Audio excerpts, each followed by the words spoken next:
얼마 전 한 분이 댓글에 이런 질문을 주셨습니다. 저는 목사님 말씀에 동감도 하고 끄덕끄덕하게 되는 내용이 많지만 11조에 대해서는 다른 생각이 있습니다. 성경에 11조는 본 교회에 하라는 말씀은 없고 2명 이상 모인 자리는 어디든 교회라 하신 점, 그리고 하나님께서는 11조를 하려는 우리의 중심을 보신다는 점에서 본 교회만 드려야 한다는 말씀에는 공감하기 어려운 점이 있습니다. 본 교회든 다른 교회든 결국 교회 아닌가요? 추가적인 말씀 듣고 싶습니다. 라며 질문을 주셨습니다. 여러분은 이에 대해 어떻게 생각하십니까? 이번 시간에는 말도 많고 탈도 많은 11조에 대해 함께 나누기 원합니다. 특별히 11조를 해야 하는지 말아야 하는지, 그리고 만약 해야 한다면 어디에 해야 하는지에 대해 함께 나누기 원합니다. 저는 종종 인터넷이나 유튜브를 통해 11조는 구약시대에 드려진 것이고 예수님이 오심으로 11조는 끝났다고 주장하는 영상을 종종 보았습니다. 그렇다면 여러분, 정말 이럴까요? 아니요, 전혀 그렇지 않다는 것입니다. 여러분, 혹시 아십니까? 예수님조차도 11조를 하라고 말씀하셨다는 것을 말입니다. 그럼 이 말씀이 어디에 있느냐? 누가복음 11장에 이렇게 기록되어 있습니다. 화 있을진저 너희 바리새인이여, 너희가 박하와 온양과 모든 채소에 11조는 드리되 공의와 하나님께 대한 사랑은 버리도다. 그러나 이것도 행하고 저것도 버리지 말아야 할지니라. 여러분, 우리가 이 말씀을 통해 무엇을 볼 수 있습니까? 예수님은 바리새인들의 외식을 비판하시면서 분명하게 말씀하셨습니다. 공의와 하나님에 대한 사랑을 행할 뿐 아니라 11조도 버리지 말라고 말입니다. 여러분, 만약 누군가가 11조는 예수님이 오심으로 끝났다고 주장하는 분들이 있다면 이것은 성경을 모르거나 예수님의 말씀을 왜곡해서 가르치는 것입니다. 그러므로 우리가 만약 예수님을 믿는다면 11조를 버리지 말아야 한다는 것입니다. 그럼 왜 우리가 이렇게 해야 하느냐? 사실 우리가 수익의 10분의 1을 11조로 낸다는 것은 결코 쉬운 일이 아닙니다. 여러분, 우리가 수익을 얻기 위해 얼마나 뼈 빠지게 일을 합니까? 농사를 짓는 사람이라면 한 해 수확을 위해 연초부터 고생을 하지 않습니까? 또 월급을 받는 사람이라면 이 월급을 위해 몸이 피곤하고 힘들어도 직장에 나가지 않습니까? 회사에서 힘든 일을 당해도 인내하며 다니지 않습니까? 여러분, 이렇게 수고하고 노력해서 얻은 내 수익의 10분의 1을 11조로 내는 것이 쉬울까요? 결코 쉽지 않다는 것입니다. 사실 내 수익의 10분의 1이면 자녀 교육에 더 도움이 될 수 있고 밥상의 음식이 더 풍성해질 수도 있고 가정생활에도 더 보탬이 될 수 있지 않습니까? 그런데 여러분, 이름에도 불구하고 하나님도 예수님도 11조를 하라고 말씀하신다는 것입니다. 그렇다면 여러분, 왜 하나님도 예수님도 이렇게 11조에 대해 말씀을 하시느냐? 그것은 하나님에게 우리의 수익이 필요해서가 아니라 11조에는 아주 중요한 의미가 있기 때문입니다. 그럼 이것이 무엇이냐? 여러분, 우리가 월급을 받아 생활하시는 분이라면 이 월급은 어디로부터 나옵니까? 이렇게 물으면 대부분의 분들은 회사로부터 나온다고 말을 할 것입니다. 물론 겉으로 보면 이 말은 맞는 말입니다. 하지만 만약 내가 종이와 연관된 일을 통해 수익을 얻는데 만약 하나님이 자연만물을 통해 나무를 공급해 주시는 것을 멈추신다면 어떤 일이 일어나게 될까요? 내가 바다에서 물고기를 잡아 수익을 얻는데 자연만물을 다스리시는 하나님이 물고기의 생육을 멈춰버리신다면 과연 어떻게 될까요? 내가 좀 피곤하니 과일이나 채소, 소나 돼지 모든 자연만물의 생육은 멈춰질지어다 하신다면 세상 그 누구도 수익을 얻을 수가 없게 된다는 것입니다. 여러분, 내가 뼈 빠지게 수고하고 노력을 해서 수익을 얻었다 하더라도 하나님이 자연만물을 통해 내가 수익을 얻을 수 있는 필요한 것들을 공급해 주시지 않는다면 아무리 우리가 수고하고 노력한다고 하더라도 수익을 낼 수가 없다는 것입니다. 그래서 하나님은 우리의 필요를 채우시는 공급자가 하나님인 것을 믿고 인정하고 고백하길 원하신다는 것입니다. 그리고 이것이 11조 안에 숨겨진 의미라는 것입니다.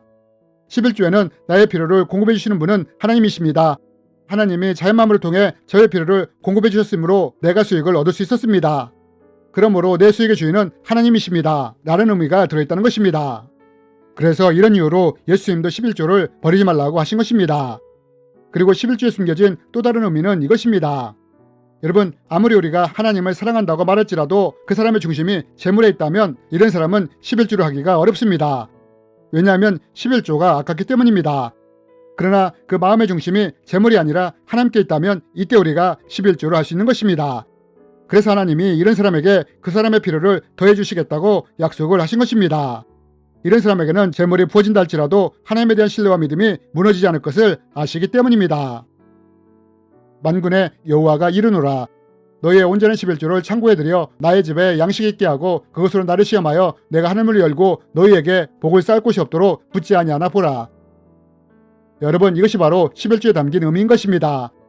그렇다면 여러분, 만약 내가 11조를 하고자 한다면 이 11조는 어디에 드려져야 할까요?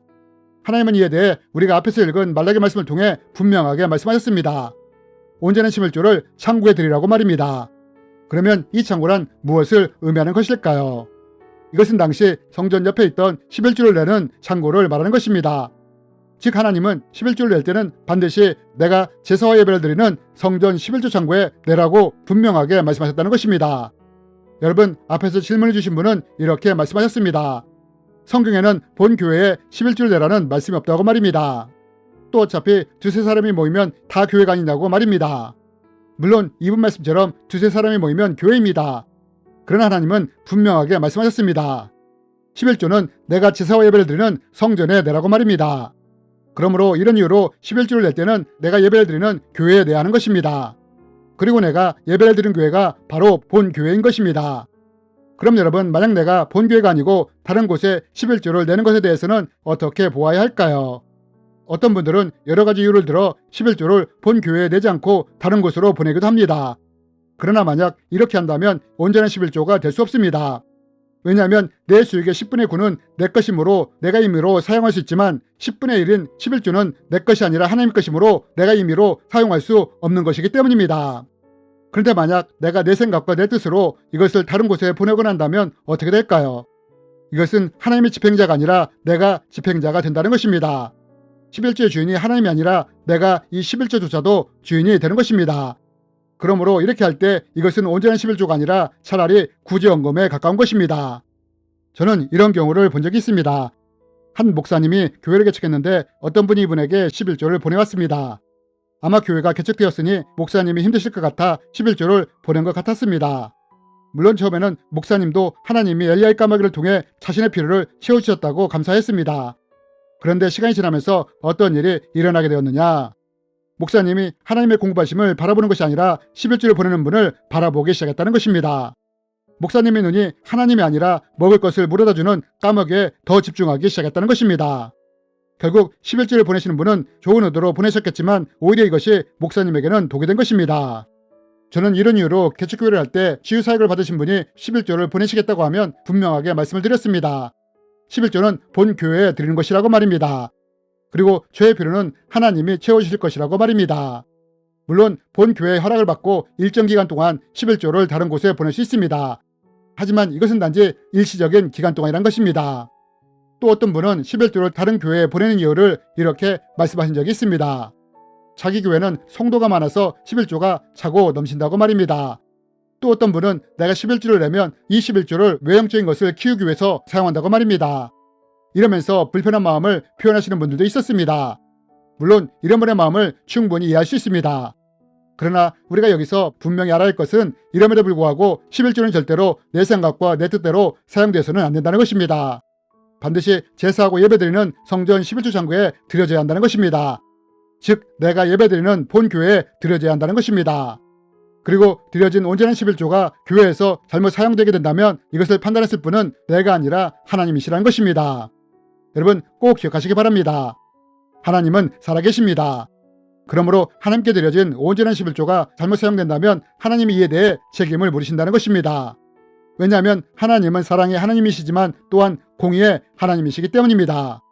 반면 우리가 나의 필요의 공급자가 하나님이라는 것을 인정하고 고백하며 이것을 믿음의 행동으로 보인다면 하나님은 이 믿음의 행함을 보시며 하늘의 문을 열고 필요한 복을 우리에게 부어주시는 분이라는 것도 꼭 기억했으면 좋겠습니다. 주님의 이름으로 여러분을 축복합니다.